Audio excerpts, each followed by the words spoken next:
Hello students, welcome to economic classes. ये video chapter government budget and the economy playlist का part 2 है।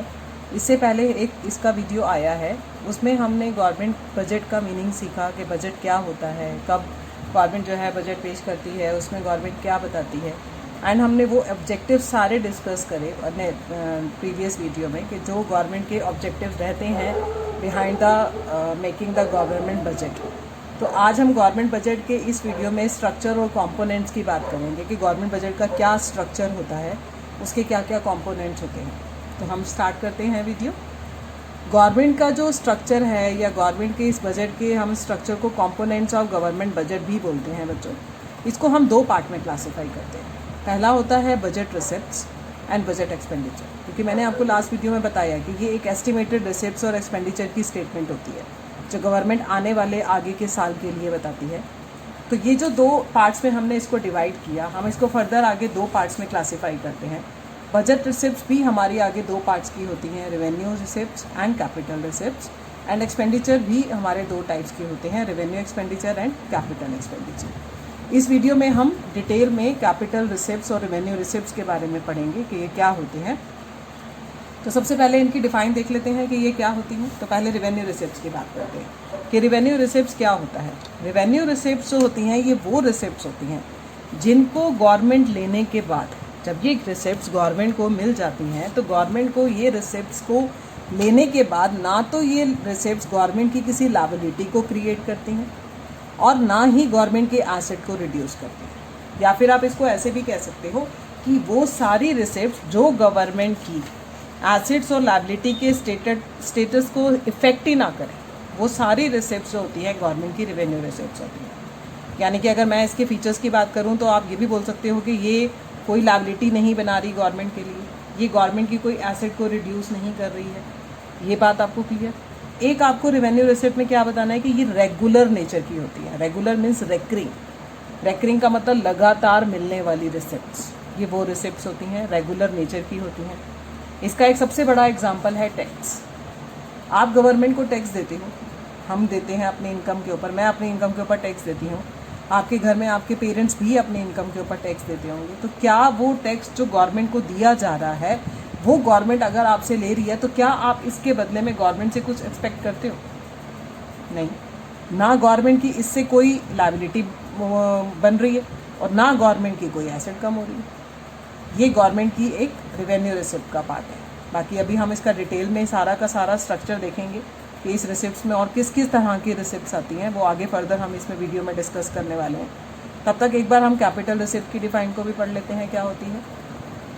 Capital receipts are those receipt which either create liability, जो government की liability को या तो बनाएगी या गवर्नमेंट की एसेट को रिड्यूस करेगी। या फिर आप ये कह सकते हो it effect the asset and liability status of the government. ये गवर्नमेंट की एसेट्स और लायबिलिटी के स्टेटस को इफेक्ट करती हैं। इसका एग्जांपल है बोरोविंग्स। अगर गवर्नमेंट ने कहीं से बोरो करा है पैसा, ठीक है, in case of any crisis, any deficiency, government अगर बोरो करती है then this borrowing will create the liability of the government. ये बोरोविंग गवर्नमेंट की लायबिलिटी को क्रिएट करती है। इसी तरह से गवर्नमेंट के बजट एक्सपेंडिचर के भी फर्दर दो पार्ट्स होते हैं, रेवेन्यू एक्सपेंडिचर। तो कैपिटल रिसिप्ट्स के बारे में सच एक बात और बता दूं मैं आपको कि ये नॉन रेकरिंग नेचर की होती है, यानी कि इररेगुलर। क्योंकि आप कभी भी गवर्नमेंट बोरो करेगी तो क्या गवर्नमेंट लगातार बोरो ही करती रहती है? कि गवर्नमेंट को जब ज़रूरत पड़ती है, इन केस गवर्नमेंट बोरोविंग करती है। तो ये रेकरिंग नेचर के होते हैं, ये नॉन रेकरिंग नेचर के होते हैं। ये एसेट और लायबिलिटी के स्टेटस को इफेक्ट नहीं करते हैं। कैपिटल जो होते हैं ये एसेट और लायबिलिटी के स्टेटस को इफेक्ट करती हैं। इसका एग्जांपल मैंने आपको टैक्स बताया, इसका मैंने एग्जांपल आपको बोरोविंग बताया। तो इस तरीके से अगर एग्जाम में आपके सामने revenue receipts and capital receipts में डिफरेंस आ भी जाए तो आप ये 3 पॉइंट्स लिख सकते हैं। अब मैं एक्सपेंडिचर पे आती हूँ। एक्सपेंडिचर को भी बजट के दो पार्ट्स में डिवाइड करा गया है, रेवेन्यू एक्सपेंडिचर में और कैपिटल एक्सपेंडिचर में। अब रेवेन्यू एक्सपेंडिचर क्या होंगे? विच ये अब ऐसा खर्चा है गवर्नमेंट का जो गवर्नमेंट कर रही है बट इसके बदले में गवर्नमेंट को कुछ भी नहीं मिल रहा, यानी कि कोई एसेट क्रिएट नहीं हो रही। And not reduce the liability, ना गवर्नमेंट की लायबिलिटी को रिड्यूस कर रही है। अब इसका अपोजिट हो गया है ना, क्रिएट वर्ड मैंने लगाया एसेट के साथ और रिड्यूस वर्ड लगाया मैंने लायबिलिटी के साथ। आप ये ध्यान रखिएगा। Example, old age pension, scholarship देना, सब्सिडीज़ देना, चैरिटी देना, ये सारे वो एग्जाम्पल हैं जो गवर्नमेंट कर रही है, ये वो खर्चे हैं जो गवर्नमेंट कर रही है, बट गवर्नमेंट को इसके बदले में कुछ नहीं मिल रहा। यानी कि it does not effect the assets and liability status of the government. और ये रेगुलर नेचर के एक्सपेंडिचर होते हैं, हर महीने old age pension old age लोगों को दी जाती है। अनएम्प्लॉयमेंट अलाउंसेज हैं, जो लोग अनएम्प्लॉयड हैं, जिनको कहीं काम नहीं मिला, उनको अलाउंसेज देती है। तो ये वो एक्सपेंडिचर हैं जो गवर्नमेंट की एसेट और लायबिलिटी के स्टेटस को इफेक्ट नहीं करते हैं, और ये भी रेगुलर नेचर के होते हैं, गवर्नमेंट करती है इसको रेगुलर नेचर पर। इसी तरह से कैपिटल एक्सपेंडिचर, अब ये इफेक्ट करेंगे। अब ये वो खर्चा है जो गवर्नमेंट करेगी जिससे या तो गवर्नमेंट की कोई एसेट क्रिएट होगी या लायबिलिटी रिड्यूस होगी। मान लो गवर्नमेंट ने बाहर की मार्केट से लोन लिया हुआ था, बाहर की इंटरनेशनल मार्केट से, तो गवर्नमेंट अगर उसको रिटर्न कर देती है तो गवर्नमेंट की लायबिलिटी रिड्यूस हो जाती है। गवर्नमेंट हॉस्पिटल्स का कंस्ट्रक्शन करती है, गवर्नमेंट रोड्स बनाती है, ब्रिजेस बनाती है, ये कंस्ट्रक्शन पर जो खर्चा करती है ये गवर्नमेंट की एसेट बनाती है। तो ये इर्रेगुलर नेचर के हैं, ये नॉन रेकरिंग नेचर के हैं, गवर्नमेंट ये काम रोज़ नहीं करती है। तो इस तरह से 3 डिफरेंसेस आप इनमें भी बना सकते हैं, एक मीनिंग का बना सकते हैं, स्टेटस ऑफ लायबिलिटी और एसेट पर बना सकते हैं, आप एग्जाम्पल का डिफरेंस बना सकते हैं, नेचर का बना सकते हैं कि ये रेगुलर नेचर का होता है, ये नॉन रेकरिंग नेचर का होता है। तो इस तरीके से अभी तो हमने जस्ट एक डिफाइन पढ़ा, अब हम डिटेल में इन सारी की सारी चीज़ों को डिस्कस करेंगे। तो आज इस वीडियो में हम सिर्फ रिसिप्ट्स की बात करेंगे। तो हम चलते हैं आगे। सबसे पहले हम रेवेन्यू रिसिप्ट्स की बात करते हैं। गवर्नमेंट की जो ये रेवेन्यू रिसिप्ट्स हैं बच्चों, इसको हम 2 पार्ट्स में क्लासीफाई करते हैं। एक होती हैं हमारी टैक्स रिसिप्ट्स, एक होती हैं हमारी नॉन टैक्स रिसिप्ट्स। पहले मैं टैक्स रिसिप्ट्स की डिटेल में स्टडी करेंगे हम इसको पढ़ते हैं क्या होता है।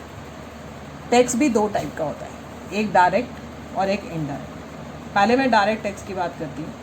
डायरेक्ट टैक्स जो होता है ये वो टैक्स होता है, टैक्स वैसे होता ही क्या है, टैक्स तो पहले आप टैक्स की बात करती हो, मैं टैक्स होती है ये कंपलसरी पेमेंट होती है जो एक इंडिविजुअल को, हाउस होल्ड को, फर्म को, गवर्नमेंट को पे करना पड़ता है विदाउट कॉरस्पॉन्डिंग एनी रिटर्न, जिसके बदले में आप कुछ भी गवर्नमेंट से रिटर्न में नहीं मांग सकते। तो ये इसके फीचर्स में मैं आपसे बोलूँ तो आप 2-3 बातें बताओगे कि एक तो ये लीगली इम्पोज होता है, एक ये कंपलसरी होता है। आप revenue receive through these taxes जो होती है, गवर्नमेंट फिर वो पब्लिक वेलफेयर पे ही खर्चा करती है। जो गवर्नमेंट टैक्स के रूप में ले रही है इतनी बड़ी इतनी पॉपुलेशन से, वो गवर्नमेंट आगे पब्लिक एक्सपेंडिचर पर ही करती है, ठीक है, पब्लिक के वेलफेयर पर ही उनका खर्चा करती है। तो ये ऐसा एक टैक्स है जिसको कोई भी पर्सन देने से मना नहीं कर सकता। और ये 2 टाइप के टैक्स होते हैं, डायरेक्ट और इनडायरेक्ट। पहले हम डायरेक्ट की बात करते हैं। Direct tax are those taxes, ये वो टैक्सेस है जिसका इम्पैक्ट यानी प्रभाव, एंड इंसिडेंस यानी कि बर्डन, एक्चुअल बर्डन, जिसका प्रभाव और actual burden lie on the same person, यानी कि जिस पर गवर्नमेंट ने इम्पोज किया बच्चों, इसका बर्डन और इसका प्रभाव उसी पर्सन पर ही पड़ेगा, तो वो टैक्स होगा direct tax. Like income tax, मैं अपनी इनकम के ऊपर टैक्स भरती हूँ अगर, तो उसका इम्पैक्ट भी मुझ पर पड़ रहा है और इसका इंसिडेंस भी मुझ पर है, बर्डन भी मुझ पर है एक्चुअल, और उसका प्रभाव भी मेरे पे पड़ रहा है, मैं किसी और को शिफ्ट नहीं कर सकती है। यानी कि direct tax cannot be shifted to the anothers, ये दूसरों पर शिफ्ट नहीं करा जा सकता है इसका बर्डन। क्लियर है? इसका एग्जांपल इनकम टैक्स ले सकते हो आप, वेल्थ टैक्स ले सकते हो, कॉर्पोरेट टैक्स ले सकते हो, यानी कि कंपनीज जो प्रॉफिट कमाती है उसके ऊपर जो टैक्स दिया जाता है वो हमारा कौन सा टैक्स हो गया? Direct tax.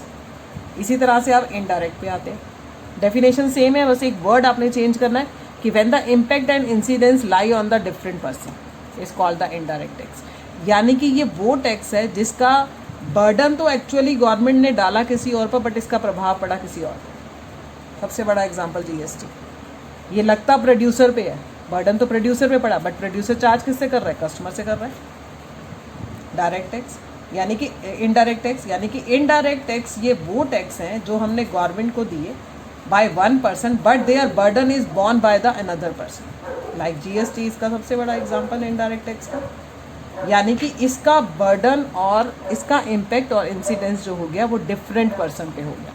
यानी कि अगर आपको इसके बीच में डिफरेंस बोलने को बोला जाए तो आप इसको 3 डिफरेंस में बताइए। पहला बताइए मीनिंग, कि direct tax are those taxes which final burden falls on the person who makes for the payment to the government, जो पेमेंट को देने के लिए लाइबल है, यानी कि जिस पर ये इम्पोज करा जाएगा ये वही पे करेगा।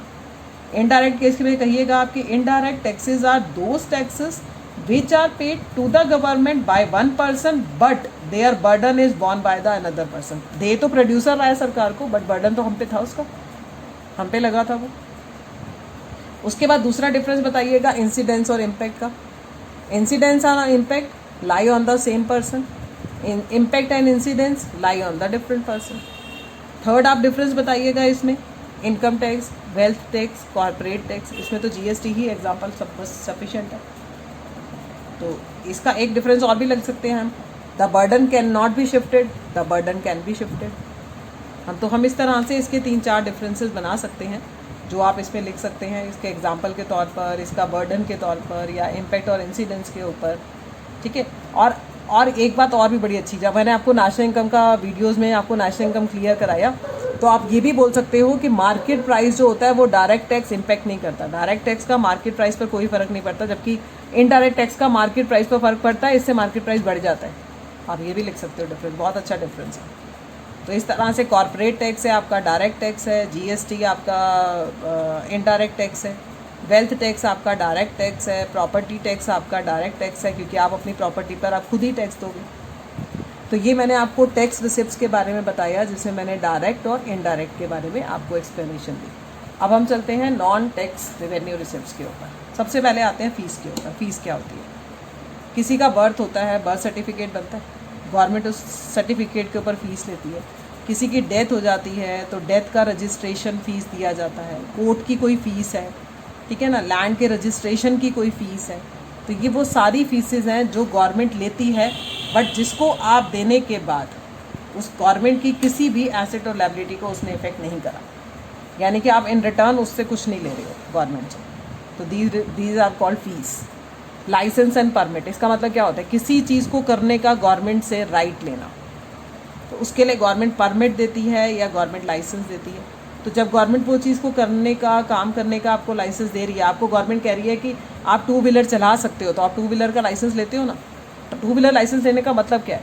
कि आपने गवर्नमेंट से परमिशन ली है कि आप 2 व्हीलर जो है रोड पर चला सकते हो। ऐसी 4 व्हीलर का लाइसेंस, ठीक है, ये ड्राइविंग लाइसेंस जो है ये गवर्नमेंट से जो है ये परमिशन है। ऐसी ही परमिशन है फॉर कीपिंग अ गन ऐसे हर कोई नहीं रख सकता। तो ये लाइसेंस और ये परमिट फ़ी इस काम के लिए गवर्नमेंट आपसे लेती है, इसको हम कहते हैं लाइसेंस एंड परमिट फ़ी, जो गवर्नमेंट की एसेट और लायबिलिटी के स्टेटस को कोई इफेक्ट नहीं करती है। बट ये टैक्स टाइप की रिसिप्ट नहीं है, ये नॉन टैक्स टाइप की है। अब ये एक बहुत अच्छा पॉइंट है, इसको आप ध्यान से सुनना। स्पेशल असेसमेंट क्या होता है कि ये एक वो पेमेंट है which is made by the owner of those properties whose value has appreciated due to the development activities of the government. एक ऐसा एरिया जहाँ पर गवर्नमेंट के रिजल्ट की वजह से वहाँ का डेवलपमेंट हुआ, आईटी सेक्टर वहाँ पर आ गया, वहाँ पर जो था गवर्नमेंट की डेवलपमेंट की वजह से वहाँ पर प्रॉपर्टी के रेट अगर बढ़ जाते हैं, लाइक गवर्नमेंट ने हर चीज़ की फैसिलिटी वहाँ प्रोवाइड करा दी है, तो वहाँ पर अगर रेट बढ़ते हैं प्रॉपर्टी के, तो उस प्रॉपर्टी के मालिक को गवर्नमेंट को कुछ पे करना पड़ता है, असेसमेंट करी जाती है, उसकी निकाला जाता है वो amount, that is called special assessment, which is paid to the government, which is made by the owner of those properties whose value has appreciated। ऐसे प्रॉपर्टी के मालिक जिनकी प्रॉपर्टी की वैल्यू बढ़ी due to the development activities of the government की development activities के वजह से, तो उसको हम कहते हैं स्पेशल असेसमेंट। एस्टीट क्या होता है?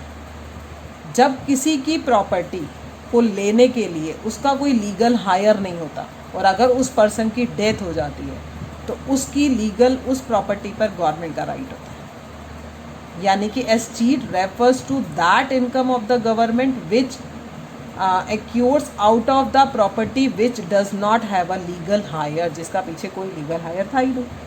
वो सारी प्रॉपर्टी किसके पास चली जाती है? गवर्नमेंट की। तो आप खुद देखो, ये जितनी भी मैं आपको इनकम बता रही हूँ, ये गवर्नमेंट की ऐसी इनकम है जो गवर्नमेंट के एसेट और लायबिलिटी के स्टेटस को कोई इफेक्ट नहीं कर रही। ना तो गवर्नमेंट की कोई लायबिलिटी को क्रिएट कर रही है, ना गवर्नमेंट की एसेट को रिड्यूस कर रही है।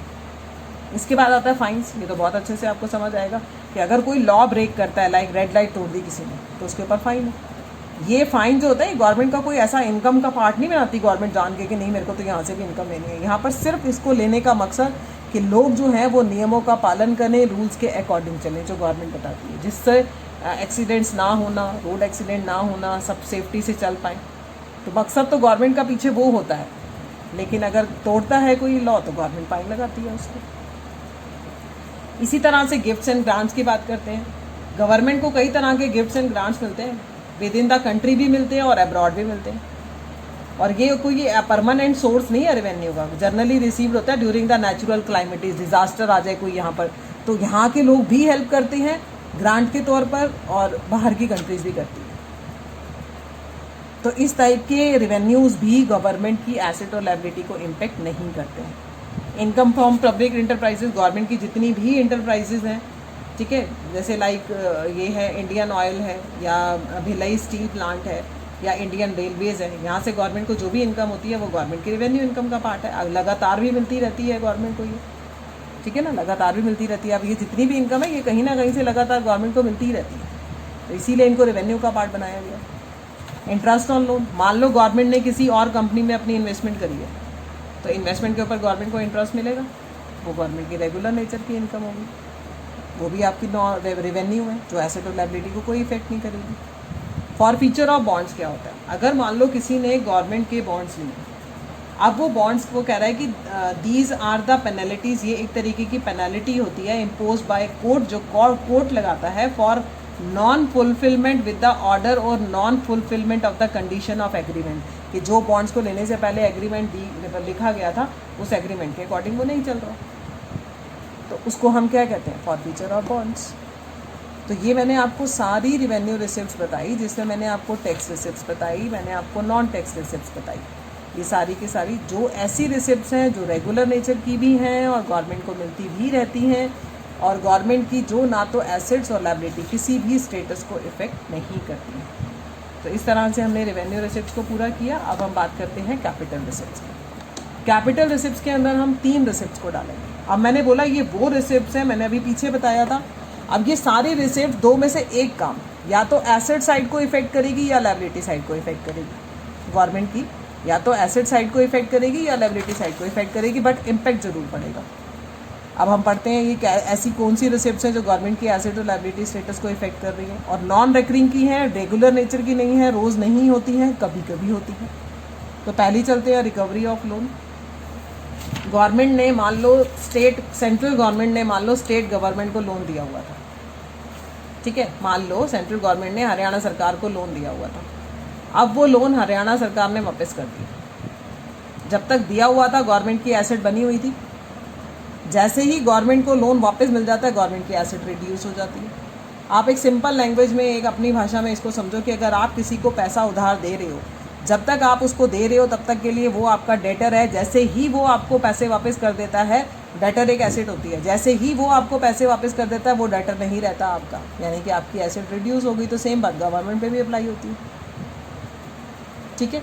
इसी तरह से सेकंड आते हैं बोरोविंग्स। बोरोविंग क्या होती है? गवर्नमेंट डोमेस्टिक मार्केट में भी बोरोविंग करती है, गवर्नमेंट एक्सटर्नल भी बोरोविंग करती है। पहले डोमेस्टिक की बात करते हैं। गवर्नमेंट कहाँ कहाँ से लोन लेती है? गवर्नमेंट हाउस होल्ड से लेती है। किस तरीके से लेती है? In form of small savings. जो छोटी छोटी बचत हाउस होल्ड वाले गवर्नमेंट में करवाते हैं, वो सारी गवर्नमेंट को जो मिल रही है वो गवर्नमेंट आगे फर्दर अपने काम में यूज़ तो कर रही है, तो गवर्नमेंट को एक तरीके का लोन ही तो हो गया ये, ठीक है। ये तो हो गया गवर्नमेंट ने लिया हाउस होल्ड से स्मॉल सेविंग की फॉर्म में। एक होता है गवर्नमेंट लेती है कमर्शियल बैंक से। कमर्शियल बैंक से आपने बैंक का चैप्टर पढ़ा, by selling the government securities. Government अपनी सिक्योरिटीज़ को सेल करके बैंक को लोन ले सकती है। तीसरा गवर्नमेंट सेंट्रल बैंक से लेती है bye printing the new notes. उसको हम क्या कहते थे? Deficit financing. ये आपने बैंक के चैप्टर की वीडियोस में सीखा। जब गवर्नमेंट आरबीआई से लोन लेती है bye printing the new notes, तो उसको हम कहते हैं डेफिसिट फाइनेंसिंग। तो ये गवर्नमेंट 3 तरीके से डोमेस्टिक मार्केट में लोन ले सकती है। इसी तरह से गवर्नमेंट एक्सटर्नल भी लेती है। एक ऑफिशियल लोन होते हैं और एक प्राइवेट होते हैं। ऑफिशियल में कौन आता है? बाहर की गवर्नमेंट से, अगर या गवर्नमेंट से या कोई फाइनेंशियल इंस्टीट्यूशन से गवर्नमेंट लोन ले रही है बाहर की, लाइक वर्ल्ड बैंक से, IMF से, तो इसको हम ऑफिशियल लोन कहते हैं। या फिर गवर्नमेंट प्राइवेट मार्केट में कमर्शियल बोरोविंग करती है in the international capital market में, तो उसको हम प्राइवेट लोन बोलते हैं।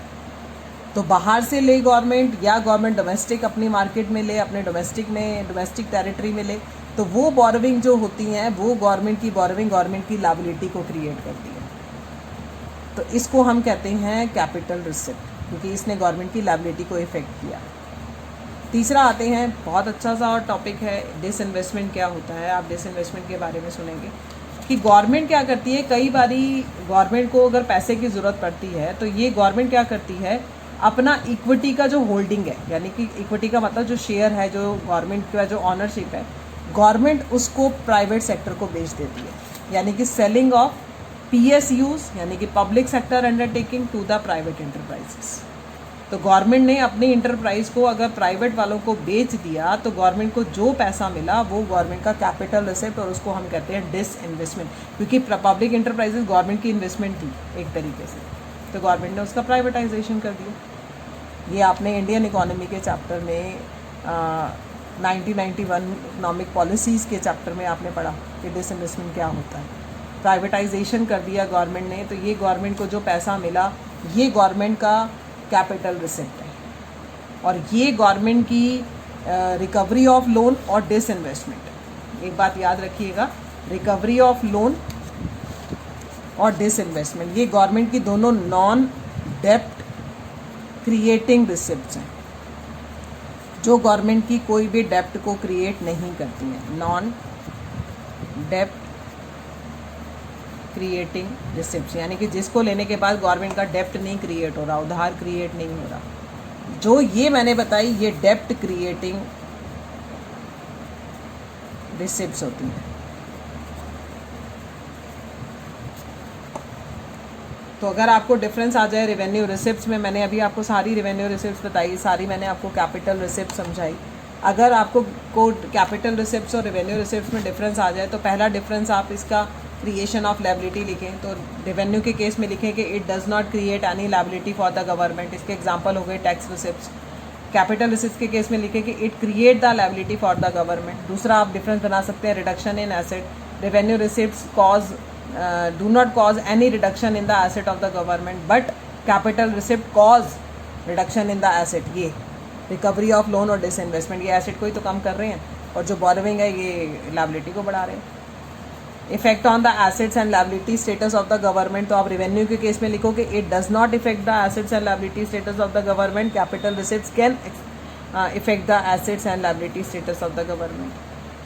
नेचर में लिख सकते हैं revenue receipts are the regular और the recurring nature in nature, and capital receipts are non recurring in nature, क्योंकि ये कभी कभी होने वाली रिसिप्ट्स हैं। ठीक है, तो अब हमने ये सारा का सारा रिसिप्ट्स का टॉपिक किया। तो अगर मैं आपसे अभी कुछ स्टेटमेंट्स डिस्कस करूं तो आप उसको देखें कि किस तरह से हम पहचानते हैं कि कौन सी हमारी स्टेटमेंट जो है वो रेवेन्यू रिसिप्ट है या कौन सी हमारी जो है वो कैपिटल रिसिप्ट है। मैं अगर बोलूँ आपको एग्जाम्पल के तौर पर, पहला कि interest tax, income tax received by government, ये तो बहुत आसान है। Income tax received by government, government को जो इनकम टैक्स रिसीव हो रहा है, ये गवर्नमेंट का कौन सा रिसिप्ट हुआ? Revenue receipt. क्यों? क्योंकि ये एक कंपलसरी पेमेंट है जो ना तो गवर्नमेंट की एसेट और लायबिलिटी स्टेटस को इफेक्ट नहीं कर रहा। आप रीज़न में ये लिखेंगे, अगर रीज़न भी आ जाए ना, it does not effect the asset and liability status of government. Clear? अब एक और कर लेते हैं।